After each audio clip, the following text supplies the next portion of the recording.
ನಮಸ್ಕಾರ ವಿದ್ಯಾರ್ಥಿಗಳೇ, ಈ ದಿನ ನಾನು 8ನೇ ತರಗತಿಯ 4ನೇ ಪದ್ಯಪಾಠವಾಗಿರ್ತಕ್ಕಂತಹ ಭರವಸೆ ಎಂಬ ಪದ್ಯ ಭಾಗದ ಬಗ್ಗೆ ನಿಮಗೆ ತಿಳಿಯಪಡಿಸ್ತಿದ್ದೇನೆ. ವಿದ್ಯಾರ್ಥಿಗಳೇ, ಮನುಷ್ಯನ ಬದುಕಿನಲ್ಲಿ ನಡೀತಕ್ಕಂತಹ ಒಂದು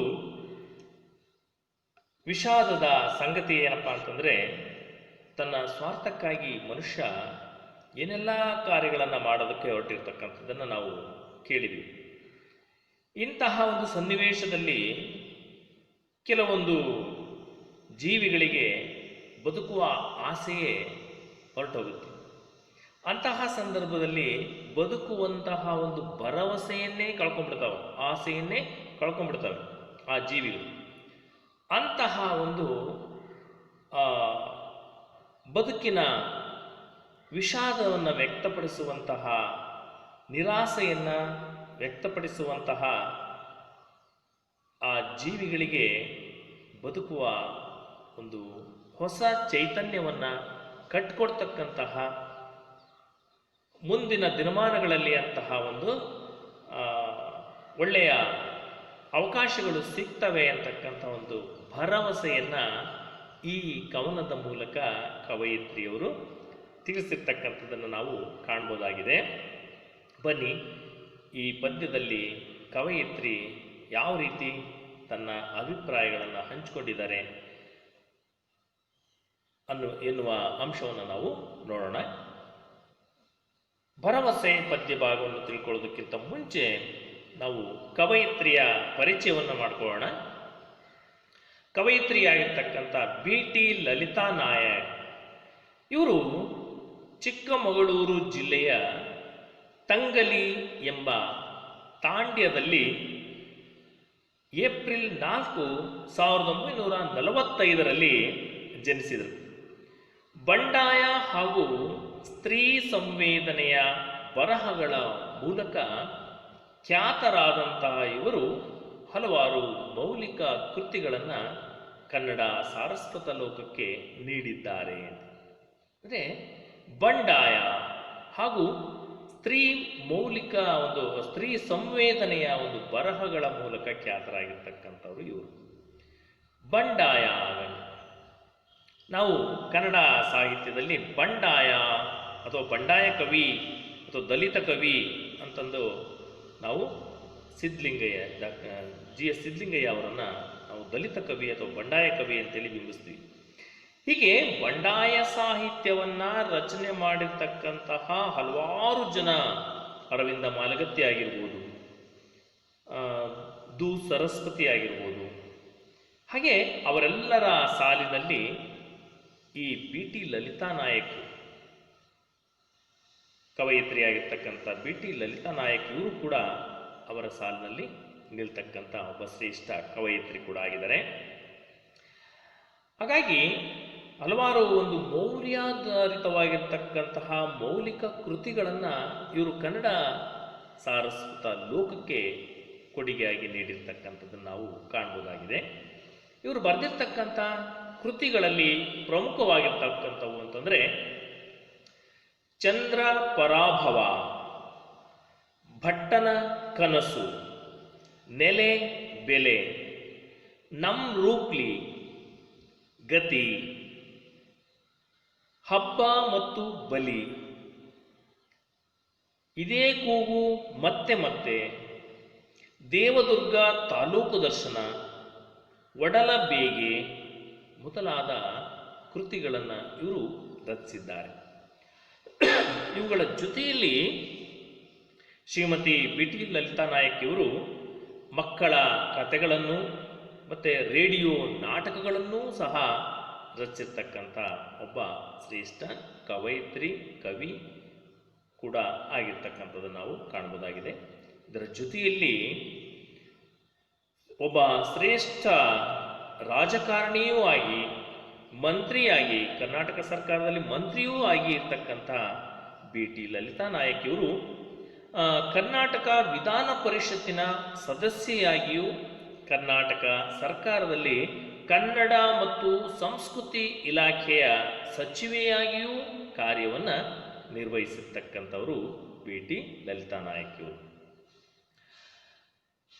ಈ ಪ್ರಸ್ತುತ ಈ ಒಂದು ಪದ್ಯ ಭಾಗದಲ್ಲಿ ಕವಯಿತ್ರಿಯ ಆಶಯ ಏನು ಅನ್ನೋದನ್ನು ಕೂಡ ನಾವು ನೋಡ್ಬೋದಾಗಿದೆ.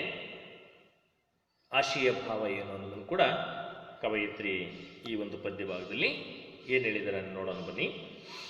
ಜಗತ್ತಿನ ತಲ್ಲಣಗಳನ್ನು, ಅಂದರೆ ಜಗತ್ತಿನಲ್ಲಿ ನಡೀತಕ್ಕಂತಹ ತಲ್ಲಣಗಳು, ಆಕಸ್ಮಿಕ ಘಟನೆಗಳಾಗಿರ್ಬೋದು ಅಥವಾ ಕೆಲವೊಂದು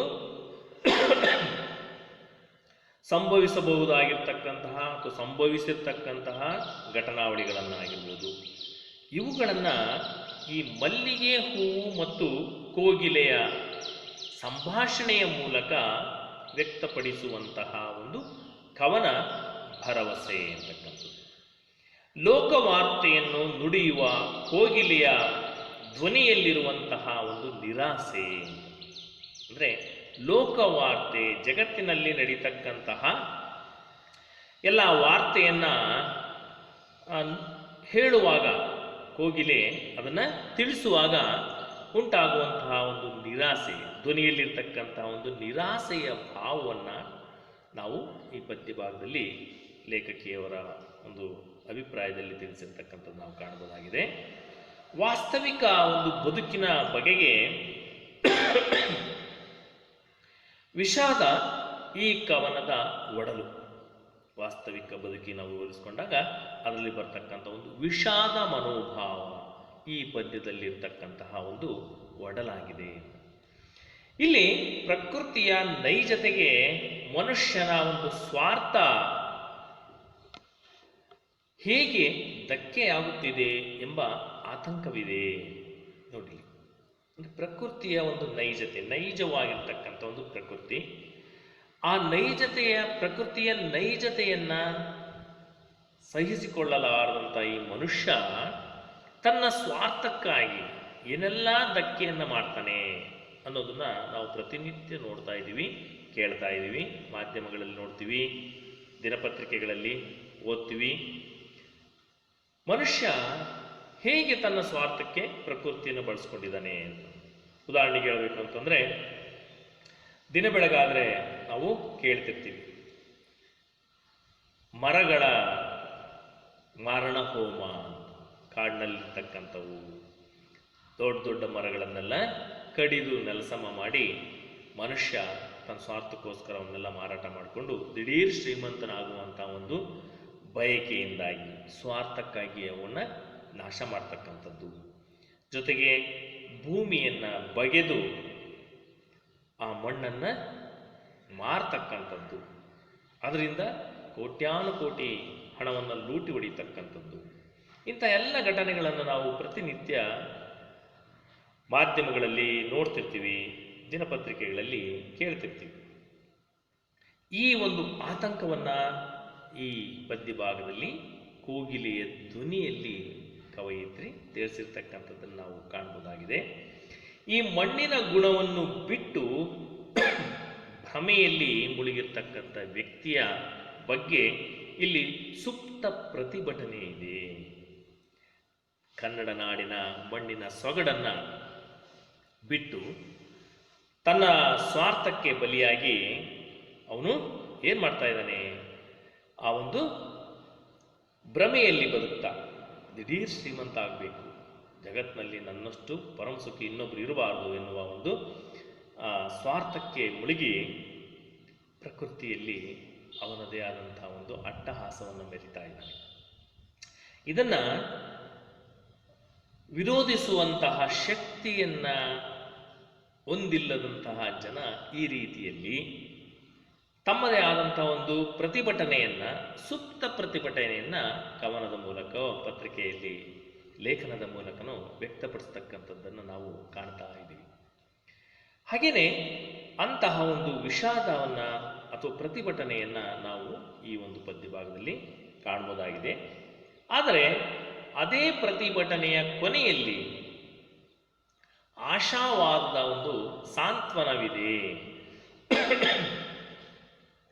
ಏನೋ ಒಂದು ರೀತಿಯ ಆಶಾವಾದದ ಒಂದು ಸಾಂತ್ವನ ಇದೆ. ಈ ಭೂಮಿ ಬರಡಲ್ಲ, ಅಮರ ಪ್ರೇಮದ ವರತೆ ಅದು. ಭೂಮಿ ಅಂತಕ್ಕಂಥದ್ದು ಅದು ಬರಡಲ್ಲ, ಅದು ಒಂದು ರೀತಿ ಹೊರತೆ ಇದ್ದ ಹಾಗೆ. ನಾವೆಷ್ಟು ನೀರನ್ನು ಬಗೆದರೂ, ಎಷ್ಟು ನೀರನ್ನು ಅದನ್ನು ಮುಗೆದರೂ ಅದು ಮತ್ತೆ ಮತ್ತೆ ಬರ್ತಾ ಇರುತ್ತೆ. ಅದೊಂದು ರೀತಿ ಹೊರತೆ ಇದ್ದ ಹಾಗೆ. ಹಾಗೆ ಪ್ರಕೃತಿಯಿಂದ ನಾವು ಎಷ್ಟೇ ಅನುಕೂಲಗಳನ್ನು ಪಡ್ಕೊಂಡು, ನಾವು ಎಷ್ಟೇ ಅದರ ಮೇಲೆ ಸ್ವಾರ್ಥದಿಂದಾಗಿ ಅವನ್ನೆಲ್ಲ ಸಂಪನ್ಮೂಲಗಳನ್ನು ಬಳಸ್ಕೊಂಡ್ರೂ ಪ್ರಕೃತಿ ನಮಗೆ ಪದೇ ಪದೇ ಅದು ನೀಡ್ತಾನೇ ಇದೆ ಅಂತಕ್ಕಂಥದ್ದನ್ನು ಕವಯಿತ್ರಿ ಎನ್ನುವ ಭರವಸೆಯನ್ನ ಕೊನೆಯಲ್ಲಿ ತಿಳಿಸ್ತಾ ಬರ್ತಾರೆ. ಅಮರ ಪ್ರೇಮದ ವರತೆ ಎನ್ನುವ ಮೂಲಕ ಭೂಮಿಯ ಸಂಜೀವಿನಿ ಗುಣವನ್ನು ಪ್ರಕೃತ ಕವಿತೆಯಲ್ಲಿ ಎತ್ತಿ ಹಿಡಿಯಲಾಗಿದೆ. ಅಂದರೆ ಭೂಮಿ ಅಂತಕ್ಕಂಥದ್ದು ಒಂದು ರೀತಿ ಸಂಜೀವಿನಿ ಇದ್ದ ಹಾಗೆ, ಯಾವಾಗಲೂ ಅದು ಏನು ಬೇಕಾದ್ರೂ ಕೇಳಿದ್ದನ್ನು ಕೊಡ್ತಕ್ಕಂಥ ಒಂದು ಸಂಜೀವಿನಿಯಾಗಿದೆ. ಅಂತಹ ಗುಣವನ್ನು ಈ ಪ್ರಕೃತ ಕವಿತೆಯಲ್ಲಿ ಕವಯಿತ್ರಿ ತಿಳಿಯಪಡಿಸ್ತಾರೆ. ಭೂಮಿಯನ್ನ ಅದು ಸಂಜೀವಿನಿ ಅಂತಕ್ಕಂಥ ಒಂದು ಪದವನ್ನು ಬಳಸಿ ಇಲ್ಲಿ ಅದರ ವಿಶಾಲತೆಯನ್ನ ಕವಯಿತ್ರಿ ತಿಳಿಸಿರ್ತಕ್ಕಂಥದ್ದನ್ನು ನಾವು ಕಾಣ್ಬೋದಾಗಿದೆ. ಅದೇ ಈ ಒಂದು ಕವಿತೆಯ ಪ್ರಮುಖವಾದಂತಹ ಒಂದು ಆಶಯ ಧ್ವನಿ ಎಂದು.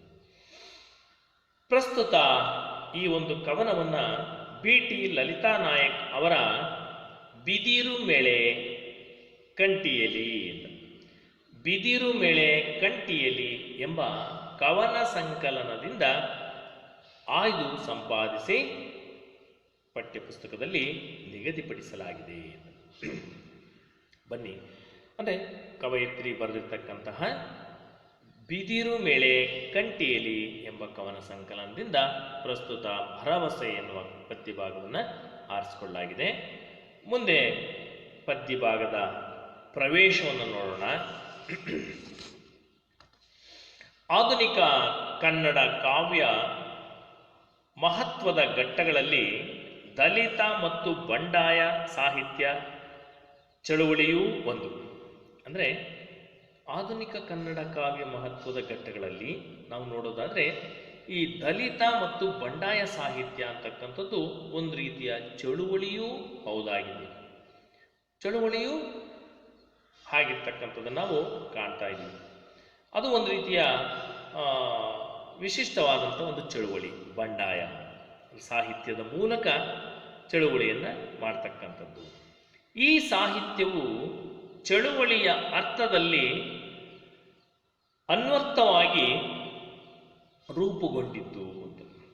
ಏಕಕಾಲದಲ್ಲಿ ಸಾಹಿತ್ಯ ಮತ್ತು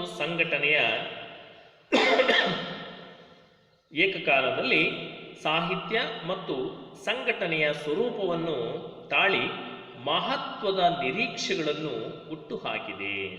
ಅಂದರೆ ಏಕಕಾಲದಲ್ಲಿ, ಒಂದೇ ಸಮಯದಲ್ಲಿ ಅದು ಸಾಹಿತ್ಯವಾಗಿಯೂ ರೂಪುಗೊಂಡಿರ್ತಕ್ಕಂಥದ್ದನ್ನು, ಸಾಹಿತ್ಯದಲ್ಲಿಯೇ ಸಂಘಟನೆಯ ಒಂದು ಸ್ವರೂಪವನ್ನು ತಾಳಿ ಮಹತ್ವದ ಒಂದು ನಿರೀಕ್ಷೆಗಳನ್ನು ಹುಟ್ಟುಹಾಕಿರ್ತಕ್ಕಂಥದ್ದನ್ನು ಈ ಕವನದಲ್ಲಿ ನಾವು ಕಾಣ್ಬೋದಾಗಿದೆ.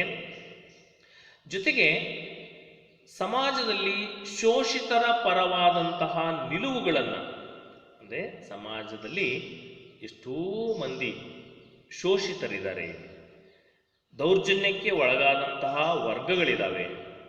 ಅವರೆಲ್ಲರ ಒಂದು ಪರವಾಗಿ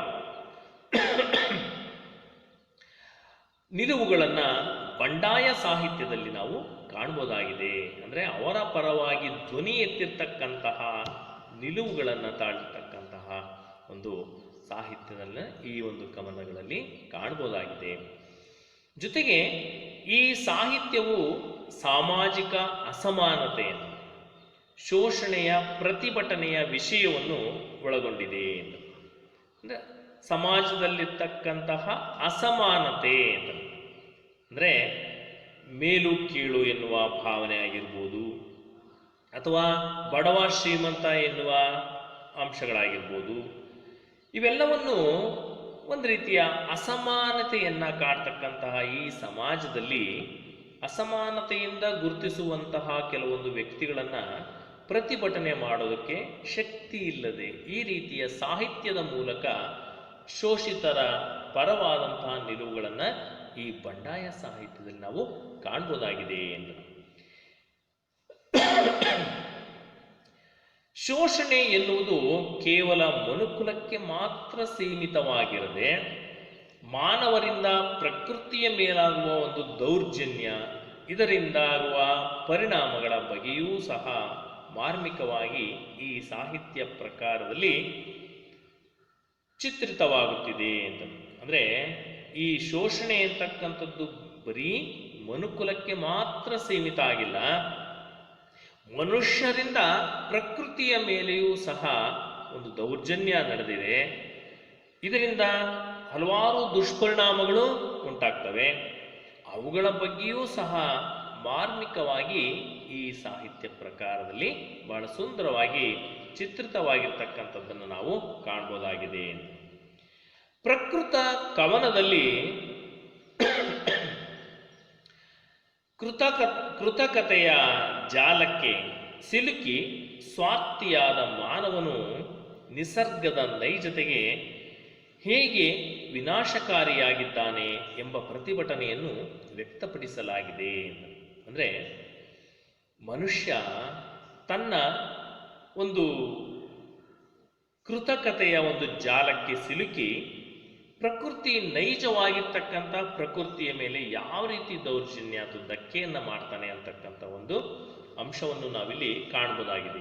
ಅಂದರೆ ಅವನು ಸ್ವಾರ್ಥಿಯಾಗಿ ಸ್ವಚ್ಛಂದವಾಗಿ ಹರಿಯುವಂತಹ ನದಿಗೆ ಅಡ್ಡಲಾಗಿ ಅಣೆಕಟ್ಟುಗಳನ್ನು ಕಟ್ಟಿ ಆ ಕೃತಕವಾಗಿ ಇರ್ತಕ್ಕಂತಹ ಒಂದು ಅಂದರೆ ನೈಜತೆಯ ಒಂದು ಸ್ವರೂಪವನ್ನು ಮರೆಮಾಚಿ ಅದನ್ನು ಅಡ್ಡ ತಡೆಯನ್ನು ಉಂಟು ಮಾಡಿ ನದಿಗೆ ಅಲ್ಲಿ ಅಣೆಕಟ್ಟುಗಳನ್ನು ಕಟ್ಟಿ ಭೂಮಿಯ ಮೇಲಾಗುವಂಥ ಏರುಪೇರಾಗಿರ್ಬೋದು ಅಥವಾ ಪ್ರಕೃತಿಯಲ್ಲಿ ಉಂಟಾಗ್ತಕ್ಕಂತಹ ಕೆಲವೊಂದು ಅವಘಡಗಳಿಗೆ ಮನುಷ್ಯ ತಾನೇ ಬಲಿಯಾಗ್ತಕ್ಕಂಥದ್ದು. ಅದರಿಂದ ಎಷ್ಟೋ ಪ್ರಾಣಿಗಳಿಗೆ, ಪಕ್ಷಿಗಳಿಗೆ ಆ ನೈಜತೆಯ ಒಂದು ಅಂಶಕ್ಕೆ ಧಕ್ಕೆ ತರುವ ಹಾಗೆ ಮನುಷ್ಯ ಸ್ವಾರ್ಥದಿಂದ ನಡೀತಕ್ಕಂಥದ್ದನ್ನು ನಾವು ಕಾಣ್ತಾ ಇದ್ದೀವಿ. ನೈಜತೆಯ ಒಂದು ವಿನಾಶಕಾರಿಯಾಗಿ ಅವನು ಹೇಗೆ ವರ್ತಿಸ್ತಾನೆ ಅಂತಕ್ಕಂಥದ್ದನ್ನು ಕೂಡ ನಾವು ಕಾಣ್ಬೋದು. ಜೊತೆಗೆ ಅದನ್ನು ಒಂದು ಪ್ರತಿಭಟನೆಯನ್ನು ಅಂತಹ ಒಂದು ವಿನಾಶಕಾರಿ ಚಟುವಟಿಕೆಗಳಿಗೆ ಪರೋಕ್ಷವಾದಂತಹ ಒಂದು ಪ್ರತಿಭಟನೆಯನ್ನು ಈ ಕವನದಲ್ಲಿ ಕೂಡ ನಾವು ಈ ಬಂಡಾಯ ಸಾಹಿತ್ಯದಲ್ಲಿ ವ್ಯಕ್ತಪಡಿಸಲಾಗಿದೆ. ನಿತ್ಯ ನೂತನೆಯಾದ ಈ ಭೂಮಿ ಬರಡಲ್ಲ, ಆಕೆ ಬಂಜೆಯಲ್ಲ. ಇವೆಲ್ಲವನ್ನು ಮೀರಿ ತನ್ನ ಅಮೃತತ್ವದ ಗುಣದ ಮೂಲಕ ಪ್ರೇಮದ ಹೊರತೆಯನ್ನು ಹರಿಸಿ ಜೀವ ಸಂಜೀವಿನಿಯಾಗುವ ಗುಣವಿದೆ ಎಂಬ ಭರವಸೆಯನ್ನು ಇಲ್ಲಿ ಅಭಿವ್ಯಕ್ತಗೊಳಿಸಲಾಗಿದೆ. ಅಂದರೆ ಭೂಮಿ ಅವಳು ಬಂಜೆಯಲ್ಲ, ಬರಡಲ್ಲ, ಅವಳು ಸಂಜೀವಿನಿ ಇದ್ದ ಹಾಗೆ. ಎಷ್ಟೇ ದೌರ್ಜನ್ಯ ದಬ್ಬಾಳಿಕೆ ನಡೆದರೂ ಸಹ ಈ ಮನುಷ್ಯನ ಒಂದು ಇದಕ್ಕೆ ಬಗ್ಗದೆ, ಕುಗ್ಗದೆ, ಜಗ್ಗದೆ ಪ್ರಕೃತಿ ಎಲ್ಲವನ್ನೂ ಸೂಕ್ಷ್ಮವಾಗಿ ಗಮನಿಸ್ತಾ ತನ್ನ ಇರುವಿಕೆಯನ್ನು ತಿಳಿಸ್ತಾ ಎಲ್ಲವನ್ನು ಸಂಜೀವಿನಿ ರೂಪದಲ್ಲಿ ಕೊಡ್ತಕ್ಕಂಥ ಒಂದು ಧಾರಾಳ ಗುಣ ಭೂಮಾತೆಗಿದೆ. ಜೊತೆಗೆ ಇಂದಲ್ಲ ನಾಳೆ ಒಳ್ಳೆಯ ಕಾಲವು ಬರುತ್ತೆ ಎನ್ನುವ ಒಂದು ಆಶಾಭಾವನೆಯನ್ನು ಹೊಂದಿರತಕ್ಕಂತಹ ಭರವಸೆಯನ್ನು ನೀಡುವಂತಹ ಕವನ ಈ ಕವನ ಆಗಿದೆ. ಭರವಸೆ ಅಂತಕ್ಕಂಥ ಒಂದು ಪದ್ಯ ಭಾಗದಲ್ಲಿ ಬನ್ನಿ ನೋಡೋಣ ಈ ಭರವಸೆ ಎನ್ನುವ ಪದ್ಯ ಭಾಗವನ್ನು. ಈ ಪದ್ಯ ಭಾಗದಲ್ಲಿ ಬರ್ತಕ್ಕಂತಹ ಕೆಲವೊಂದು ಪದಗಳ ಅರ್ಥ ಕೂಡ ಇದೆ, ನೋಡೋಣ ಬನ್ನಿ. ಅರುಹು ಅಂತ, ಅರುಹು ಅಂದರೆ ತಿಳಿಸು ಅಥವಾ ಹೇಳು ಅಂತಕ್ಕಂಥದ್ದು. ಕುಕಿಲು ಅಂದರೆ ಕೋಗಿಲೆಯ ಕೂಗು. ಕೃತಕತೆ ಅಂತಂದ್ರೆ ಅಸಹಜತೆ ಅಂತ ಅಥವಾ ಮೋಸ ಅಂತ, ಕುಟಿಲ ಅಂತ. ಚಿತ್ತಾರ ಚಿತ್ರ, ಜಾಲ ಅಂದರೆ ಒಂದು ಗುಂಪು ಅಂತ, ಜಾಲ ಅಂದರೆ ಗುಂಪು ಅಥವಾ ಸಮೂಹ ಅಂತಕ್ಕಂಥದ್ದು ನಾವು ಕಾಣ್ಬೋದು. ಪೂರ ಅಂದರೆ ಪೂರ್ತಿಯಾಗಿ ಅಂತ. ಬರಡು ನಿಸ್ಸಾರ, ಸಾರವಿಲ್ಲದೆ ಇರ್ತಕ್ಕಂತಹ. ಬಾನ, ಬಾನ ಅಂದರೆ ಬಾನ ಸಂಚಾರಣಿ. ಬಾನ ಅಂದರೆ ಆಕಾಶದಲ್ಲಿ, ಸಂಚಾರಣಿ ಅಂದರೆ ಸಂಚರಿಸುವ. ಬಾನ ಸಂಚಾರಣಿ, ಆಕಾಶದಲ್ಲಿ ಸಂಚರಿಸುವ.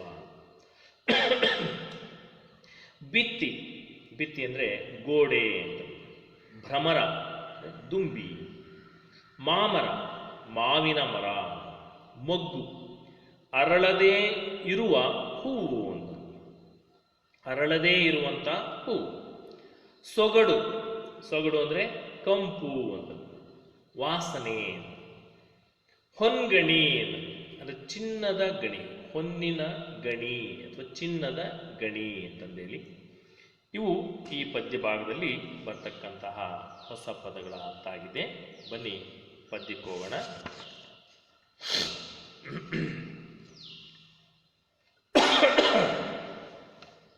ಈ ಪದ್ಯವನ್ನು ನಿಮ್ಮದೇ ಆದಂತಹ ರಾಗದಲ್ಲಿ, ದಾಟಿಯಲ್ಲಿ ನೀವು ಸುಂದರವಾಗಿ ಹಾಡಬಹುದು.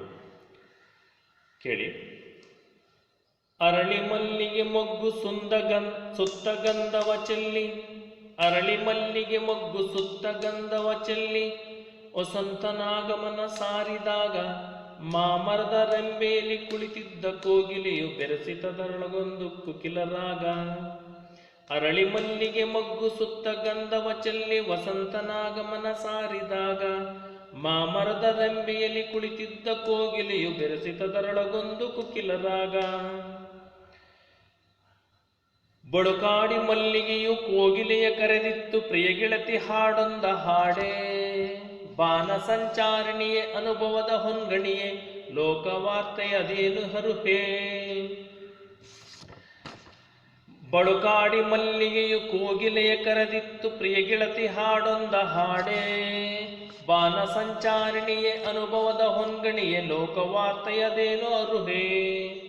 ಏನೆಂದು ಹಾಡಲಿ ನಾನು, ಏನ ಹರುಹಲಿ ಚೆಲುವೆ, ಬಣ್ಣ ಬೆಳಗಿನ ಮಾತನರಿಯೇ. ಕೃತಕತೆಯ ಜಾಲದಲ್ಲಿ ಸಿಲುಕಿಕೊಂಡಿದೆ ಜಗವು, ನೈಜತೆಗೆ ಇಲ್ಲ ಬೆಲೆಯು. ಏನೆಂದು ಹಾಡಲಿ ನಾನು, ಏನ ಹರುಹಲಿ ಚೆಲುವೆ, ಬಣ್ಣ ಬೆಳಗಿನ ಮಾತನರಿಯೇ. ಕೃತಕತೆಯ ಜಾಲದಲ್ಲಿ ಸಿಲುಕಿಕೊಂಡಿದೆ ಜಗವು, ನೈಜತೆಗೆ ಇಲ್ಲ ಬೆಲೆಯು. ಪ್ರಕೃತಿಯ ಸಿರಿಮುಡಿಗೆ ಕೊಡಲಿ ಹಾಕಿದ ಮನುಜ, ಪ್ರಕೃತಿಯ ಸಿರಿಮುಡಿಗೆ ಕೊಡಲಿ ಹಾಕಿದ ಮನುಜ, ಸ್ವಾರ್ಥದಲ್ಲಿ ಮುಳುಗಿಹನು ಪೂರ.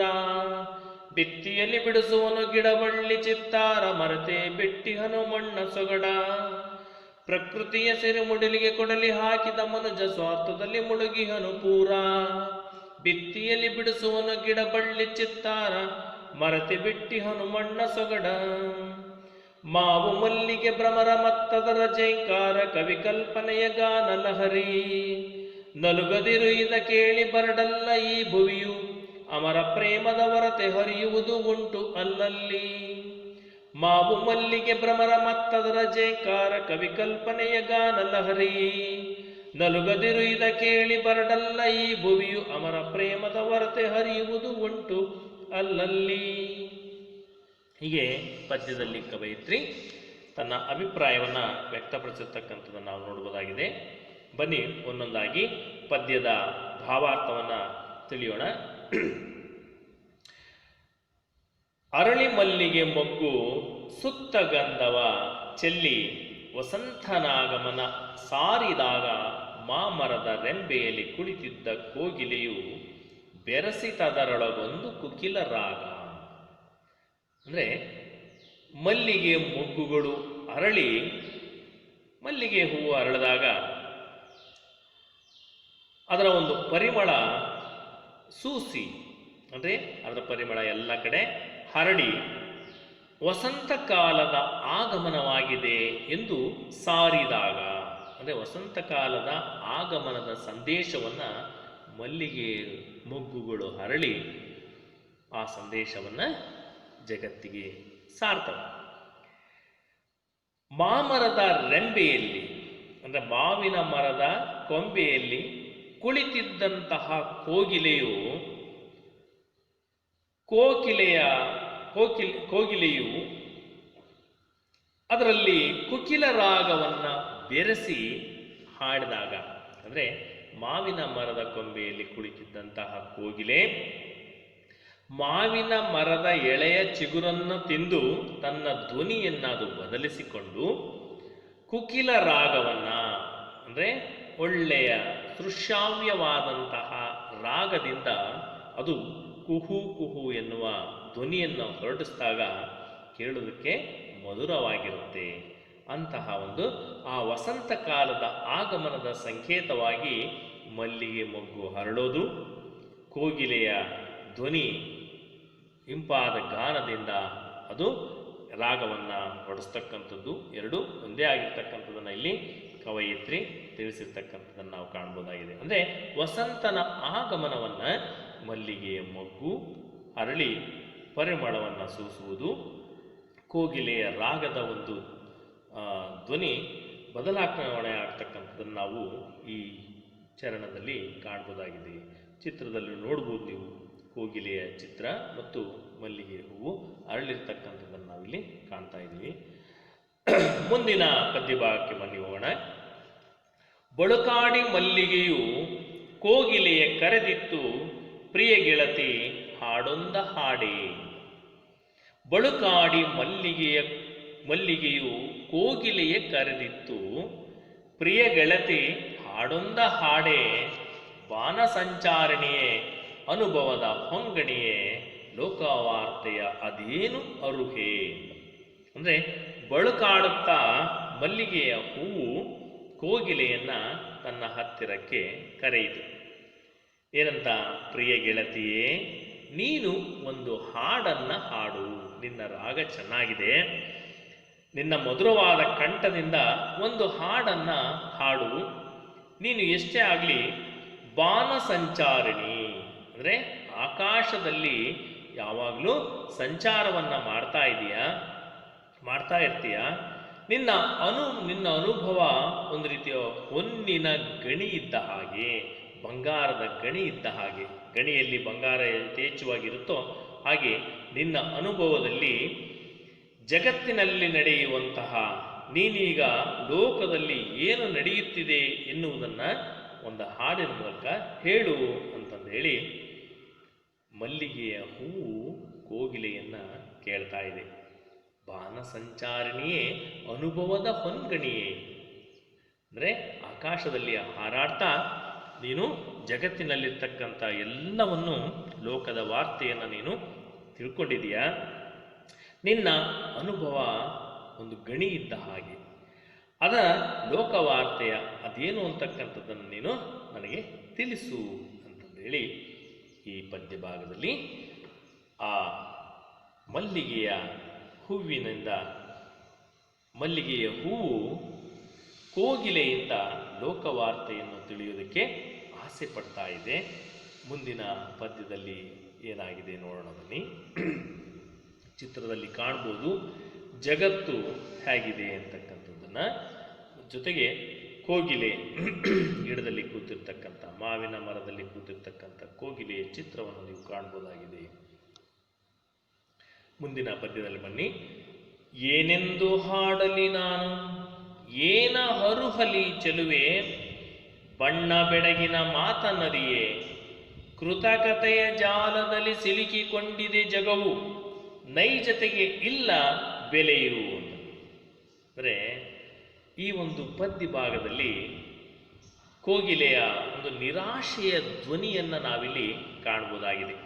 ಏನು ಅಂದರೆ, ಏನು ಎಂದು ಹಾಡಲಿ, ಏನಂತ ಹಾಡಲಿ, ನಾನು ನಿನಗೆ ಏನನ್ನ ಅರುಹಲಿ, ನಾನು ನಿನಗೆ ಏನನ್ನ ತಿಳಿಸಲಿ ಏ ಚೆಲುವೆ, ನನ್ನ ಬೆಳಗಿನ ಬಣ್ಣ ಹಚ್ಚಿ ಹೇಳುವ ಮಾತುಗಳು ನನಗೆ ಗೊತ್ತಿಲ್ಲ. ಅಂದರೆ ಬಣ್ಣದ ಬೆಳಗಿನ ಮಾತನರಿಯೇ, ಬಣ್ಣ ಹಚ್ಚಿ ಬೆಳಗಿನ ಮಾತುಗಳನ್ನು ಆಡ್ತಕ್ಕಂಥದ್ದು ನನಗೆ ಗೊತ್ತಿಲ್ಲ. ಹಾಗಾಗಿ ನಾನು ಏನಂತ ಹೇಳಲಿ, ಜಗತ್ತಿನಲ್ಲಿರ್ತಕ್ಕಂಥ ಲೋಕವಾರ್ತೆಯನ್ನು ನಾನು ನಿನಗೆ ಏನಂತ ತಿಳಿಸಲಿ. ಆದರೆ ಈ ಜಗತ್ತು ಮಾತ್ರ ಕೃತಕತೆಯ ಜಾಲದಲ್ಲಿ, ಅಂದರೆ ಕೃತಕತೆಗೆ ಮರುಳಾಗಿ ನೈಜತೆಯನ್ನು, ವಾಸ್ತವವನ್ನು ಮರಿತಾ ಇದೆ ಎಂದು ಮಾತ್ರ ನಾನು ನಿನಗೆ ತಿಳಿಸಬಲ್ಲೆ ಅಂತಂದೇಳಿ ಕೋಗಿಲೆ ಆ ಮಲ್ಲಿಗೆಯ ಹೂವಿಗೆ ತಿಳಿಸ್ತಾ ಇದೆ. ಅಂದರೆ ಈ ಜಗತ್ತು ಅಂತಕ್ಕಂಥದ್ದು ಏನಾಗಿದೆ ಅಂದರೆ ಕೃತಕತೆಗೆ ಮರುಳಾಗಿ, ಕೃತಕತೆ ಅಂದರೆ ಆರ್ಟಿಫಿಷಿಯಲ್ ಸೃಷ್ಟಿಗೆ, ಹೊಸದಾದಂತಹ ಸೃಷ್ಟಿಗೆ ಮರುಳಾಗಿ ನೈಜತೆಗೆ ಇಲ್ಲಿ ಬೆಲೆ ಇಲ್ಲ. ಅಂದರೆ ವಾಸ್ತವ ಪ್ರಪಂಚ ಯಾರಿಗೂ ಬೇಕಾಗಿಲ್ಲ. ಒಂದು ರೀತಿ ಕೃತಕ ಪ್ರಪಂಚ ಎಲ್ಲರಿಗೂ ಬೇಕಾಗಿರ್ತಕ್ಕಂಥದ್ದು. ಇಂತಹ ಒಂದು ಕೃತಕ ಪ್ರಪಂಚಕ್ಕೆ ಮರುಳಾಗಿ ನೈಜ ಸೃಷ್ಟಿಗೆಯನ್ನು ಅದು ಬೆಲೆಯನ್ನು ಕಳ್ಕೊಳ್ತಾ ಇದೆ.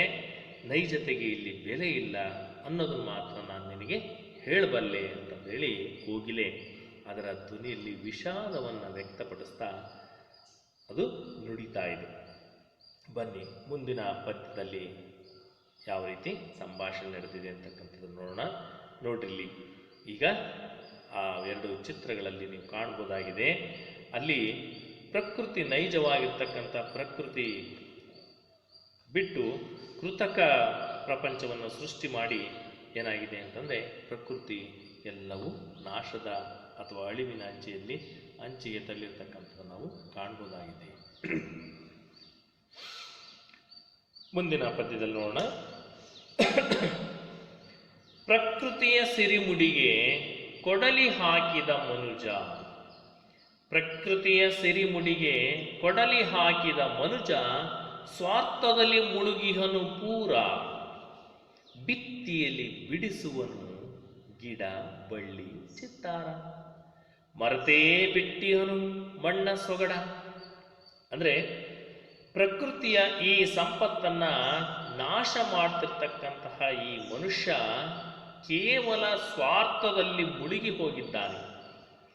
ಕೇವಲ ಗೋಡೆಯ ಮೇಲೆ ಗಿಡ ಬಳ್ಳಿ ಚಿತ್ತಾರಗಳನ್ನು ಸೊಗಸಾಗಿ ಮೂಡಿಸುತ್ತಾ ವಾಸ್ತವದಲ್ಲಿ ಪ್ರಕೃತಿಯ ಸೊಬಗನ್ನು ಆಸ್ವಾದಿಸುವುದನ್ನು ಮತ್ತು ಈ ಮಣ್ಣಿನ ಸೊಗಡನ್ನು ಕಾಪಾಡುವುದನ್ನು ಮರೆಯುತ್ತಿದ್ದಾನೆ ಎಂದು ಕೋಗಿಲೆ ಮಲ್ಲಿಗೆಗೆ ತನ್ನ ಕೋರಿಕೆಗೆ, ಆ ಮಲ್ಲಿಗೆಯ ಕೋರಿಕೆಗೆ ಉತ್ತರವನ್ನು ಕೊಡ್ತಾ ಇದೆ.